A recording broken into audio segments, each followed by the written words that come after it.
and welcome to Americans Learn. My name is Lauren, and today I am looking at a Casual Geographic video about why it's actually kind of sucks to be a small cat.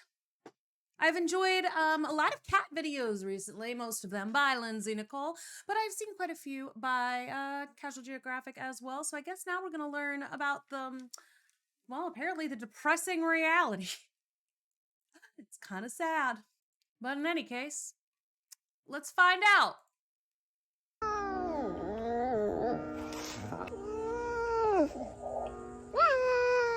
Aw. So cute. You've gone to or the poles, which is the same thing, just frozen over. Fair. From the desolate dunes of the Wait, what did that say? or the poles, which is the same Look closer. This isn't a train. Holy shit, that's just the house? thing, just frozen over. From the desolate dunes of the Sahara to the wilds of Houston, Texas, cats have colonized virtually wilds every of aspect Houston, of this Texas. planet. There is no animal that's gotten more mileage out of humanity just by being itself, and you can tell, because where wolves would have treated us like the plague if they knew pugs were down the line, 99% of people can't tell which cat belongs in a pet store. Thanks for unpausing. It's none of them. And believe it or not, that might just be what kills I was gonna say, I know that the one, like this, I knew that this one and the other orange one, I knew first. Actually, the one in the second one is the only one that I really thought. All the two orange ones and then the guy on the very end, I figured, but that second one killed me. them. Because 99 is Killed also them. the percent of wildcat funds that have gone to tigers, jaguars, and other big cats. Big cats are like the football flex of a D1 Okay. school. They'll never not have funds for new uniforms and infinite DoorDash. Meanwhile, engineers sleep in bedbug-infested abandoned bomb shelters. Ugh. The other cats are so cute it kills them. Because most of the public is impressed about the population of something that looks like you can find it in an animal shelter. One cat might already be in the genetic gulag because of it. So this video is about the small cats, for their sake and yours, because no one ever said there were too many cat videos. Pure Spite already made me talk about the difference, but the short version is, big cats are cats that can roar. Somehow snow leopards slid by. Sneak.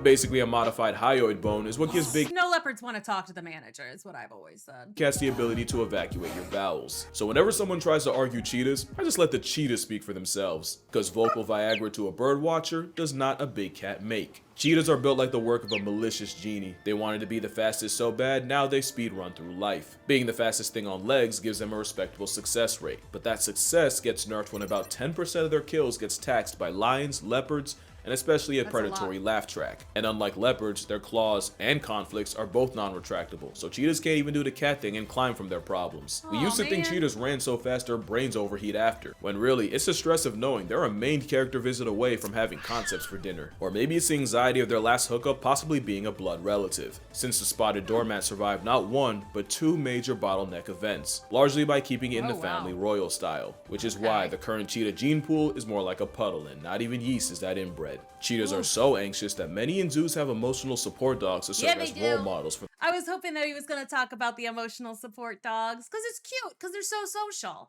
So it's like if the cheetah's like, something's happening, something's happening, something's happening. And then he looks over at the dog and the dog's just like, then the cheetah could be like, oh, okay, it's fine then. the high-strung balls of evolutionary apprehension. Basically, seeing their dog stay calm helps keep the cheetahs chill, and even See? gives them the confidence to do things like make more cheetahs. But as easy as it is to dunk on cheetahs, it's really not their fault. Aw. Being faster than the speed of light has a ceiling when you live in darkness, and the cheetah is essentially an overgrown high-speed house cat in the shadow of lions and leopards. But cheetahs do get props for fully committing to speed with the aforementioned non-retractable claws, ridiculous lung capacity, a flexible spine that makes the scoliosis in mind scream, and even a Yeah, a little built-in bit. tail rudder Me for too. steering that honestly looks like antelope aimbot. Plus, they'll Also, always my have my respect scoliosis. as arguably the most underappreciated single mothers in nature, especially since male cheetahs often reject paternity to go run with the boys, with Of males course they forming do. coalitions to hunt and travel in. So But while I things don't like, I just recently watched like a cat video, a tiger video by James Toland. And like the male tiger also just kind of F's off, like, you know, right away. So I mean, I feel like it's that's not uncommon for a lot of predator species. approve of exotic pets in like any form. If there's one predator begging to go the way of the wolf, I'd have to vote for the Ferrari feline. The serval Yeah. took what the cheetah did for speed, but for jumping. The serval's been called the Frankencat for looking like it was assembled at a lost and found. They got ears so big that I probably could convince you that this So isn't a cute. filter. Each ear can rotate 180 degrees independently, and wearing a Mickey Mouse headset means they can pinpoint the proverbial needle in the less than proverbial haystack. But it also means they file a noise complaint every time someone thinks for themselves. I wrote like 9 more ear jokes, but surely he's heard them all before. Besides, it's far more freaky that servals have the longest legs relative to body size of any cat. And once you see it, like anti-fascists, you'll never not see it. It's what gives servals what many call video game bounce, as they can leap up to 12 feet in the air. But it also makes the ones that come in all black look like a cryptid. They're one of the most efficient cat hunters, with a success rate of about 50%. They're also efficient at conflict resolution. When two males get into a territory, Little just like, that's the actual void. That is the shadow that stalks the night, you know? Oh my God. Imagine that thing with like no light around. That's terrifying. I mean, I've seen some weird stuff. I saw it was like I think a coyote. It was either a big fox or a coyote like near my house. But because it was so quick and it was so fast and it was like barely visible in the light of the street lamp as I was walking down the street, and it was a half a block away, which is like boing, and it, it's like I would have believed in like a Thunder Man or something. Honestly, it was creepy. Anyway, just saying. Dark furred creatures like that in the dark of night where there's barely any light, absolutely terrifying to witness. dispute, they'll aggressively emote while they'll size each other up while placing a paw on the rival's chest. It usually doesn't escalate to violence, just a stare-off where the winner stays standing and the loser eventually retreats. How to figure out who's who is beyond me, and if you bring one into your home, expect de-escalation aimed at your cat. Many don't stop at if, with folks mixing a serval and a domestic together to make a savannah cat. Not unlike the pug, I can't say I approve of them as a concept, but I guess it's better than people playing house with an actual wild serval. Doing it with a non-domesticated nope makes even less sense. I've seen many videos of a caracal in someone's house, but not one where he seemed happy about it. The caracal is also called the desert lynx, but let's be real, we all know him as Floppa, named appropriately after their ears. It's still up for debate what's the actual purpose of the pigtails. Some say it's to mimic insects and therefore catfish hunting birds, or to blend into the surrounding tall grass. But the theory I'm going with is having graduation tassels on the ears is for nonverbal communication with other caracals, where they can sidestep or invite social interaction with just a swipe of an ear. Because whenever you see something questionable in nature, the safe bet is to assume somehow baby making's involved. They have 20 muscles in those ears and, like a serval, can move them around to eavesdrop on prey like a satellite. Caracals are the coyotes of cats. Against a bigger cat, they're cooked. But turns out, caracals are much better at city living than them. With Cape leopards getting 404'd by humans, the caracal has become the apex predator of the Cape Peninsula, shout out to Cape Town, which is a big problem for one particular bird. The caracal also has turbo thrusters for legs, and the sky lynx jumps high enough to be a hazard to flying birds. So the worst thing you can do is show them one that can't fly. Caracals moving into the urban has also introduced them to colonies of Cape Town penguins in the thousands. It's like a fat kid in a cake store, and they act accordingly. One caracal managed to spend a year in the colony as a fugitive, murking an estimated 260 penguins before eventually getting caught. This literal hissy fit is an accomplished predator, and for some reason, a popular pet. But the tsunderes might be the New Yorkers of cats that communicate in aggression even when they're calm. But like the serval, the caracal is better as an air toll to birds than an ouch on your couch. If the serval and caracal have a lot in common, it's because they share lineage, and they also share it with the African golden cat, a cat very few people have ever seen. They're found only in the rainforests of Central and West Africa, and they look like a caracal nature tried redrawing strictly from memory. The lynx left behind is one of the least studied cats on Earth, and not for a lack of trying. Leila Bahaeldin spent 4 years attempting to find an African golden cat, and in total she found one, by accident. I've heard a little bit about these, and I think we've talked about them before. It's less impressive that she spent 1,400 days waiting on a cat, more so that she didn't drop her camera and fumble the first chance she got. I know I would have. It's likely this incognito cat is a result of them sharing an area code with leopards. Studies found that golden cats will actively switch to smaller prey if they happen to be in the hunting territory of a leopard. There's also the Asian golden cat of Asia. He looks like a traveler. And you know what? It's not always a guarantee, though. It's not always a guarantee. We'll say so far, it's like we're not so depressing. Like, I mean, so far the most depressing thing that we've heard is that because they are not mm, as like fancy, I guess, they don't get as much funding. So I'm like, and like, there's a lot of big cats that are endangered. So I imagine that there's a lot of small cats that are endangered too, and they just don't get the funding because they're not as marketable. Um, but Sized tiger, and has the nickname Yellow Leopard. They were actually named after Dutch zoologist Conrad Jacob Denmink. Well, my condolences, Conrad, but I'm not saying all that again. So that's an Asian golden. They share a name, but their ancestors split up millions of years ago, and they're not even each other's closest cousins. We also have the African wildcat.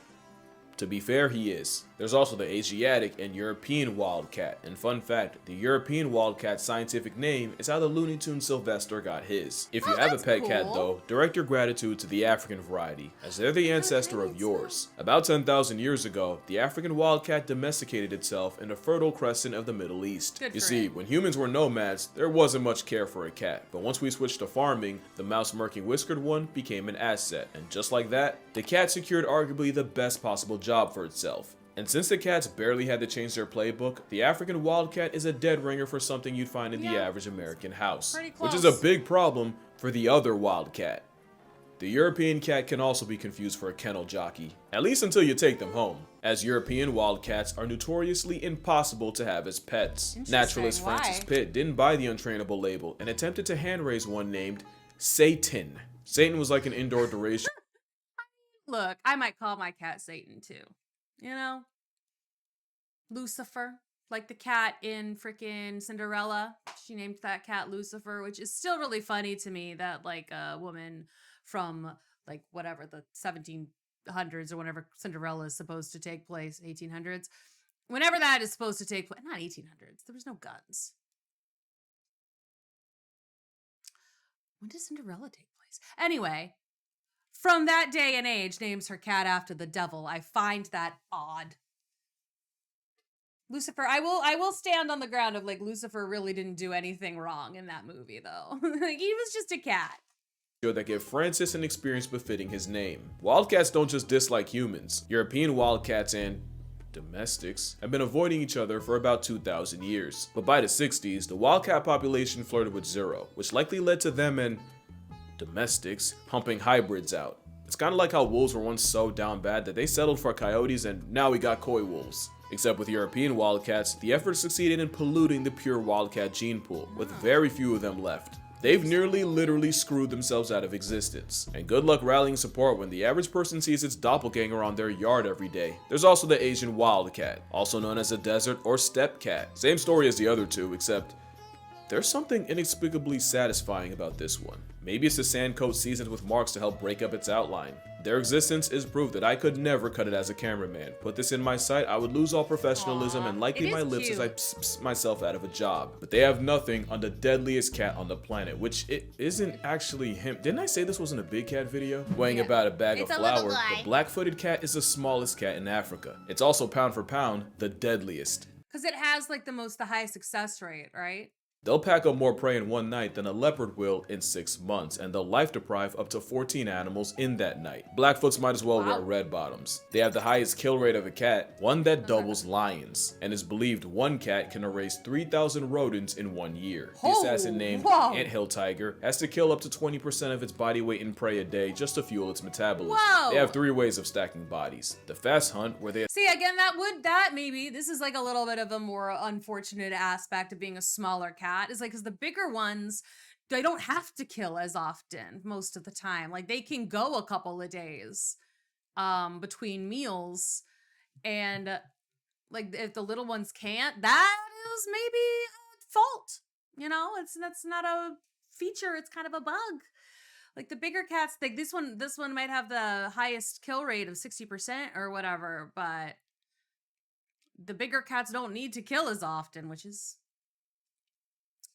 Interesting quirk of metabolism. Essentially overstimulate their prey by rushing around until they flush them out, the slow hunt where they stalk the scenery and wait for a snack to expose itself, and the sit and wait hunt which you don't need a description for. Another reason I'd much rather talk about animals in front of a camera than record those from behind one. I don't have the professionalism for that. Now we get to one of my favorite cats. Me neither. The sand cat. As arguably the second smallest cat, they have no business being the badasses nature intended. They live in a limitless litter box that can reach 115 degrees Fahrenheit during the day, just to drop to negative 25 degrees Fahrenheit at night. Luckily, sand cats don't need water. The blood of their victims is sustenance enough. The Sahara warrior can go without water longer than a camel because they get what they need from their prey, which often means leaning on their blood. Blood that washes down the venomous snakes the sandcat will headshot and eat. Wow. But the biggest headache goes to anyone trying to find them. Sandcats have furry foot pads that protect them from the scalding hot sand, but it also means that they don't leave behind footprints. Also, they spend most of the day underground and the night hunting throughout its range, with some cats covering as much as 8 miles in a little over 24 hours. But even by the grace of God, if you stumble into one, you can still blindly walk by your blessing, since sandcats will famously close their eyes at night when a human approaches, so they can't be clocked by their eye glow. So if you ever see a... So they figured out that, oh, that's cool. They know that their eyes do the thing, and it lets the people or other creatures, I suppose, see them, especially humans, it sounds like. So smart. Good job, kitty. Sandy cat in the wild, say thanks, because that's entirely the cat's discretion. They're so adapted to live in the most unlivable place ever, they actually struggle when you take them out the trenches. The same respiratory system designed for Satan's sandbox is prone to infection outside the desert. You wouldn't want one in your house anyway, since sandcats primarily communicate through golden showers, and if you know about desert animals, the smell of their urine would have them kicked out. Still one of the cats of all time. And on the other side of the spectrum is the fishing cat, not to be confused with the fisher cat, which is neither. Unlike them, the fishing cat actually earns its name, living in places like the Sundarban mangroves in India and Bangladesh. I love the shade at the fisher cat, which not only is not a cat, apparently it doesn't fish. Like, did they call it that because the person who'd found it was called Fisher and he thought it was a cat? Because I knew a guy named Fisher once. The aqua kitty can dive and swim long distances, and they fully committed with partially webbed feet, an aerodynamic head, and claws evolved in the form of fish hooks. Basically the fish Terminator, with about 76% of a fishing cat's diet coming with gills. They spend most of their time in shallow water, wading, and they'll even flick the water surface to mimic... Waiting?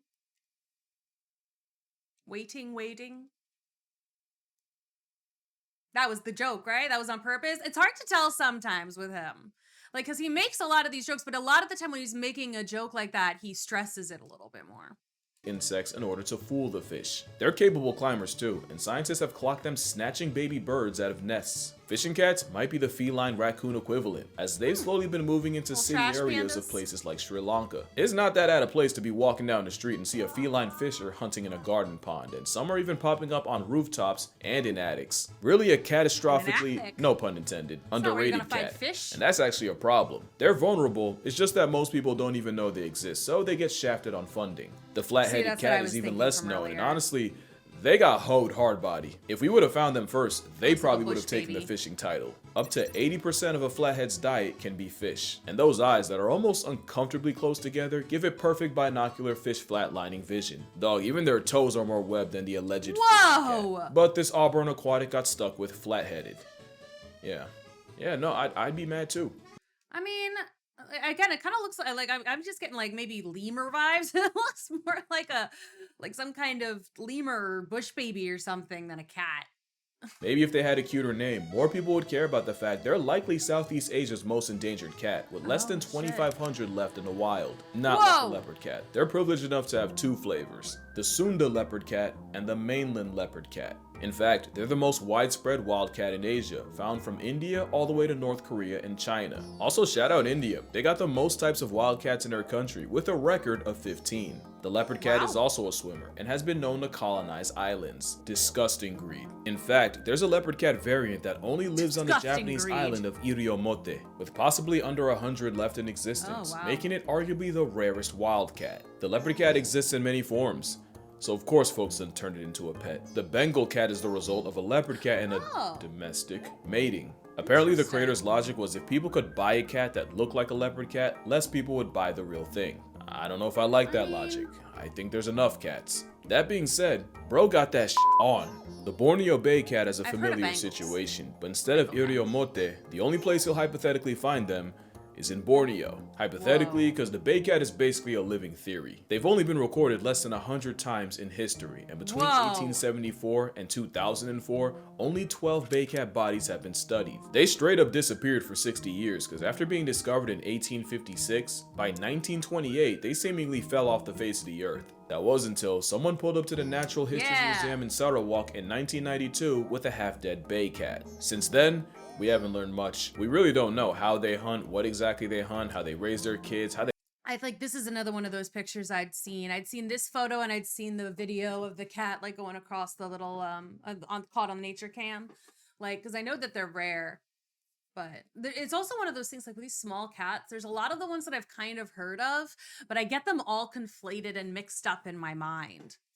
They make their kids, or even what their niche is. There's few existing videos of this ghost of a cat. This is the best quality pic you're gonna get from a cat that dipped on reality for 6 decades like Captain America. The jungle cat is another one named out of misunderstanding or spite, since they live almost anywhere except the jungle. Also called the reed or swamp cat. You'll find them on the hunt in tall grasses, swamps, reed beds, dry open forests, but never a jungle, of course, where they're an all-around athletic flex of a Furby. They can air snatch birds, climb trees, catch fish, and have even been clocked swimming up to a mile. They usually grief mice and fowl, but will also pack up cobras, and sometimes even gazelle. In the country of 1,000 cats, jungle cats are the most common one in India. And just remember, you're more likely to find one on a university campus in Bangladesh than anywhere near a jungle. Now what y'all know about the marbled cat? It's a pint-sized monkey of a cat, somewhere in the forest shadowed by the Himalayas, where the marbled cat has been found as high as 12,500 feet, or almost 17 Golden Gate Bridge towers above sea level. It's another one of those cats you only ever run into by accident, since the marble cat spends almost its entire life in the trees, moving like a 1.5-foot predatory spider cat, where they likely inflict all manners of PTSD on the primates they prey on. Ironically, the less than 10-pound marble cat almost stole itself a spot with the big cats, with them once considered panthers. And now,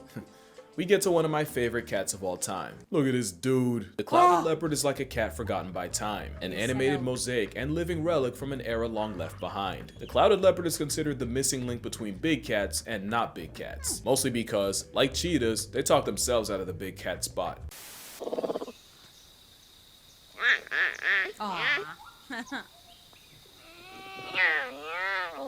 That is an apex predator, one that's about 3 feet long. I swear I thought they were jaguar sized as a kid, but that's probably because the first time I ever heard of one, it was trying to turn the rugrats into baby coffins. They are the closest thing to a modern day saber-toothed tiger, not by DNA, but by virtue of having the longest canines relative to body size of any cat. Like the leopard cat, the clouded leopard has a Sunda and mainland variant. While this photogenic fossil has never attacked a human, they're a threat to literally everything else. And with ankles that can rotate, and not just in the Gordon Hayward way, they can climb down trees head first like a squirrel, or upside down, because when you're apex, you just start trying shit. They're even a danger to each other. They're one of the hardest cats to breed because males often kill their mates in the process. Less than 20% of cloud cats in You need the lady to finish that job, sir. My guy. captivity are successful at making them the panda of cats. How but have if they you were survived expected this to drop long, trowel then? and make a beast with 2 backs with It makes more sense when the female cat, when the female kills the male after breeding, because I mean, like, it's, you know, it's still feels a bit detrimental to the continued existence of the species as a whole, but like when the male is killing the female, it's like unless you're a seahorse, I don't know how about that, sir. a complete stranger in a room full of How warriors, is that continued? you'd be less than cooperative too. It doesn't matter the size or the looks they serve, a cat of any kind is a savage to its core. And look no further than this guy. The rusty spotted cat is called the hummingbird of cats, and they're another one that could spawn in a pet store and no one would blink. That is until it murks everyone else. The rusty spotted is a highly skilled assassin that'll pounce on prey from the trees, and I really wish I had footage of that. 19th century T.C. Gurdon kept a paperweight predator as a pet that earned had footage of that. 19th Look at him. He's just like staring mournfully at this picture of the bird. Like, it was a beautiful bird. Such a lovely pigeon. I would guess the cat killed it, maybe. Look how sad his eyes are. Century T.C. Gurdon kept a paperweight predator as a pet that earned his respect by hunting the squirrels in his house. The cat earned a little more Why when squirrels in his house, sir? Close your door.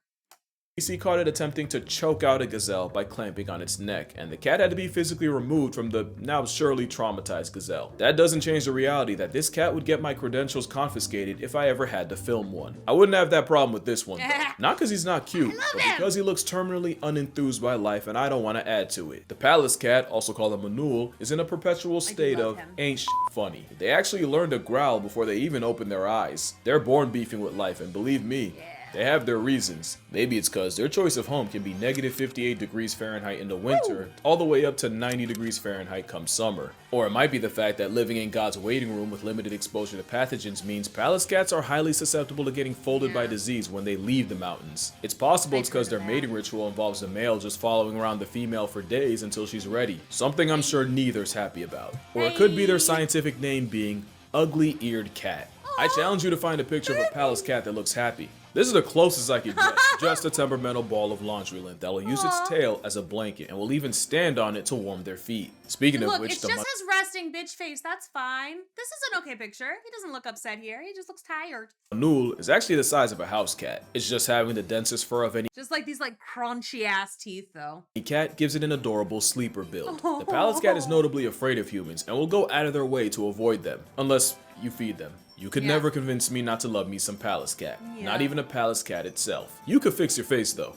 Honestly, this cat has a lot more to be mad about. The Chinese mountain cat is only found on China's Tibetan plateau, where they're very much unknown. Few of them have actually been studied, and the biggest threat to them is that most people don't even know they exist. Show this to the average person and they'll just assume you're one of those cat people. They'd never know that there's less than 10,000 in stock, and it's all humans' fault. The Chinese mountain cat hunts with extreme pica prejudice, so when China started poisoning them, the Chinese mountain cat caught a nasty stray. Today, most of what we know about them is from captivity, and the only time we ever seem to find them is by accident. In 2018, Hong Shangshi of the Shangshi Conservation Center was studying black-necked cranes when she randomly made eye contact with a shiny Pokemon of cats. Which means someone probably spent years searching for him just to get shown up by a glorified bird watcher. But if that ain't the most cat thing a cat could do. The biggest problem with being this cat is no matter how endangered you are, your death will never hit as hard as an elephant's or a panda's. Just be glad you got to see this one. There's no missing a cougar though. One, because it's a small cat that could mog some of the big ones. They vary in size and actually get bigger the further they get from the equator, but most males sit around 130 to 160 pounds. Some can clear 200, and in 1979, a hunter brought down one weighing 276 pounds. Cougars also have the most extensive range of any American animal, and a prey base of about 500. Garfield on steroids is liable to murk moose in the Yukon,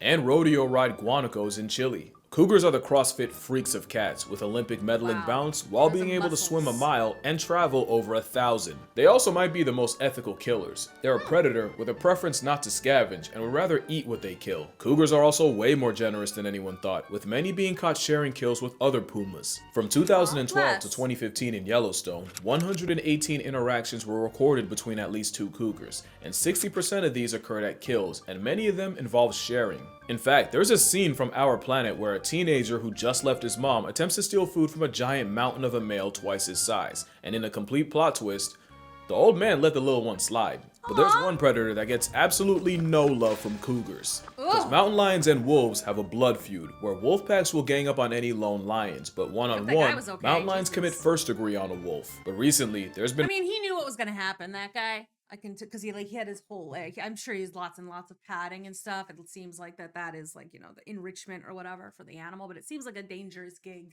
More of a trend of mountain lions stalking, jumping, and murking wolves on sight. Since 2013, cougars have been responsible for 30% of documented wolf deaths in Washington. Wolves also have beef with the lynx, but the wolves tend to do a lot better with that matchup. There's 4 flavors of lynx: the Eurasian lynx, Iberian lynx, Canada lynx, and the bobcat lynx. The Eurasian is like the big cat of Europe, or the closest they have to one at least. They're notoriously one of the most difficult cats to track, which is a crime with a face card like that. There's many subspecies of the Eurasian persuasion, but the rarest might be the Balkan lynx, with fewer than 50 left in stock. The Iberian lynx is also one of the rarest cats. Mostly cause what pika are to a mountain cat, rabbits are to the Iberian, and the rabbits dying to disease and overhunting nearly put the predator in a pack. They were down to about 60 62 left alive in 2001, but have since bounced back to about 2,400 as of 2024. Okay, The that's Canada something. lynx is the ultimate specialist, specializing in being the Grim Reaper to the horseshoe hare, which can make up 97% of their diet. The evolutionary arms race with the hare is Accurate. likely why the Canada lynx has what we call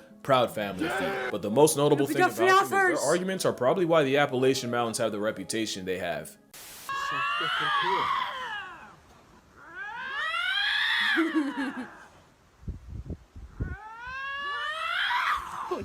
Then there's the bobcat, which I learned way too late in life is just a lightweight lynx, named after their short, stubby, truncated tail. Is that out of pocket? Would naming this guy Toby or Robert be? You decide. Bobcats aren't just the most Okay, I mean, like that, because it's got a bobbed tail. Oh my God, I'm so dumb. I never knew. common wildcat in America. They have one of the longest grocery lists too. They'll hunt seen rabbits, bobcats. birds, mice, squirrels, but will also fish for salmon and sometimes try and solo deer. One bobcat was caught dragging a shark out of the ocean, and before you ask, of course it's Florida. Another was caught attempting to bully a black bear out of food. The lynx is dangerously close to being considered the honey badger of cats. They're just a castration claim away. You know, I almost forgot to mention, the cougar also shares distant lineage with the cheetah, but its closest relative is... This is a jaguarundi, or dark jaguar, even though it looks like a it's got little self-hating beaver weasel. teeth. I feel bad for them. Because their ranges overlap, they're definitely aware of cougars, and knowing that's what your closest cousins got blessed with is like evolutionary rage bait. It's like the maned wolf and bush dogs, just remarkably unserious. The jaguarundi moves like an animal that should only exist in black and white film, but being built like an identity crisis otter actually helps them hunt without being put on a shirt themselves. The fur slinky's able to slip through dense undergrowth while avoiding other cats, which they're really good at. In fact, they coined the phrase, the ocelot effect, which means if you see an ocelot, you know you won't find a jaguarundi, because the former bullies them into hiding. But apparently the biggest threat to a jaguarundi is being mid. According to researchers, the problem is they're not the biggest cat, they're not the smallest, they're not even the biggest of the smallest, they have no spots, no stripes, they're not especially endangered, just a remarkably unremarkable cat. In fact, a lot of times they get caught on cameras when the lensman was checking for someone else. Even their name isn't that original. I really hate that for them, because a jaguarundi's dope enough on its own. They deserve better. Same with the Andean mountain cat. They're endangered, and finding this cliff kitty in the wild would mean that's a psing in the Andes beautiful mountains as high as picture. 12,000 feet. That picture, absolutely stunning. Look at that. Wow. And finding this cliff kitty in the wild would mean psing in the Andes mountains as high as 12,000 feet. It's beauty that'll take your breath. That is, if the altitude leaves any left. We don't know that much about this cat, and that has to be the 6th time I've said this in this video. Probably. Something And that's like the problem. They also prefer death over bondage because they almost refuse to survive in captivity. Every time we tried, the mountain cat retired to a was before we could learn anything, making it one of the least understood cats on the planet, and we still can't nail down exactly how many there are. But that's also cause they're constantly getting confused with the pampas cat. The pampas is like a video game character with multiple colorways. You ever experienced the anarchy of playing Smash Brothers with 8 Kirby's? Studying the pampas is pretty No, much but the it same. sounds fun. Since science says there might be 5 different species of them. Might be Wow. because some argue there's only 1 species of pampas cat, just with 7 of different subspecies skins. too. But most agree on Oh my 5 God. flavors of this 7 feline. subspecies. Like the mountain cat, we don't know that much about a cat that often lives where it feels like you're breathing through a straw on a treadmill. Despite what you've heard, it's actually lack of curiosity killing cats like the Andean or the pampas. I'll throw another one at you. Joffrey's cat.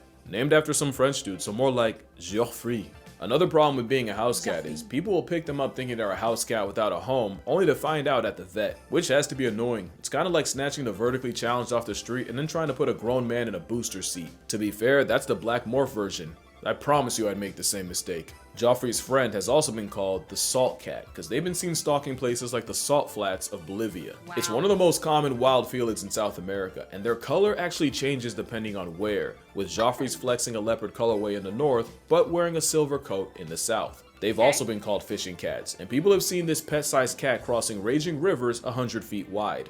Now I put these 3 cats together because they honestly look like 3 stages of the same Pokemon. The ocelot looks like a Latin clouded leopard, so I stand them off principle, even though they have the eyes that knows something's coming and knows you can't stop it. Although given the chance, I'd probably let it happen. The ocelot's prey consists of What a way to anything go. that won't kill them first, including other cats. But there's one animal they seem to be friends with, and out of all the options they have, For some reason, they choose opossums. Huh. Ocelots and opossums have been caught casually walking around together, and this wasn't just a one-time occasion. This has happened Interesting. multiple times throughout the years. They even tested this by placing fabric strips with the scent of an ocelot, one with a puma's, and some random third, and the opossums overwhelmingly preferred Eau du Ocelot. We don't know what it's about, but I'm getting shades of badger and coyote. Yeah, right? The Margays, like nature, copied the ocelot assignment, but changed a few answers. It's an anime-eyed paralysis demon to anything in its weight class in the trees. They also have ankles that can rotate 180 degrees, meaning they can free run through trees and cancel life subscriptions while hanging upside down. It's a mythical Pretty cool. tree merchant that'll use psychological warfare against their prey, because Margays will imitate the sound of their prey to lure them out. One Margay was Whoa. watched mimicking the cry of a baby tamarin, apparently well enough to convince the adults to stop what they were doing and investigate. This branch warrior is Oh, serotonin to shit. anyone who isn't a bird or a monkey. But the cod is like boss music for them. That's crazy. I don't really usually think of cats as being something that mimics prey. I usually think of birds mimic other things all the time. That's cool though. They can mimic. That's pretty good. Depression, also called the guinya, it's one of the smallest cats in the world, weighing about as much as a 5-pound dumbbell. Unfortunately, So 5 pounds then? not everyone thinks they're cute. To Mapuche locals, the cod was an omen of famine, disease, and even death, and would be destroyed on sight. According to legend, the cod is immune to bullets and has a habit of decapitating chickens to drink their blood, which led to a lot of farmers smoking them out of principle, even though cod do them a service with free rodent control. Luckily, the cod's reputation has gotten better throughout the years. And last and certainly not least is the tiger cat, also known as the oncilla. It's like nature heard me hype the clouded leopard and the margay just to mess around and give me both. When they're not stalking the jungle floor grocery shopping, they're shacked up somewhere in a tree. It was once thought to be another version of an ocelot, until they were eventually determined to be their own thing, and in 2013, Because yeah, there's like 37 species of cat or something, isn't there? it was discovered that there's actually 2 separate species of tiger cat, but in total, it's said there's under 10,000 tiger cats left, with deforestation speedrunning the decline. And just like that, that is every small cat. Holy f***. This will be by far my longest video. Yeah, seems like it. Only cats could get that out of me. Cats are in this weird place where they're so normalized, many don't realize how close many of them are to only existing in past tense. Yeah, But that's one way to wild. help is just by acknowledging them. And I've done my part, so that's gonna do it for this video. Look, I'm tired, bro, so we just gonna run through this. My book, my Patreon. If you feel like it, I don't really need it. Drink water, call your parents, cat, and I'ma see y'all in the next one. Hey babies, you got 500,000 people that love yous. What do you think about that? Of course. Yeah. See, you got 500,000 people that love you. Yeah. Say thank you. She probably has more than 500,000 people who like her now. That was so cute. And again, I feel like I thought it would be more distressing. I mean, it is upsetting how many of them are so endangered. I didn't realize how there's the one that has less than 100. There's like 60 of them left. That's crazy. And again, it's just because people don't know about them, which is again unfortunate. So good job, Casual, for spreading the word to his 3.98 million subscribers. Helpful. All right, he's got this because, like I'm saying, this one has 500,000 views. So, he is doing his part for sure. So yeah, thank you so much for watching. I really like these videos. I would love your input on what I should be looking at next. But until then, enjoy the rest of your day. See you in the next video.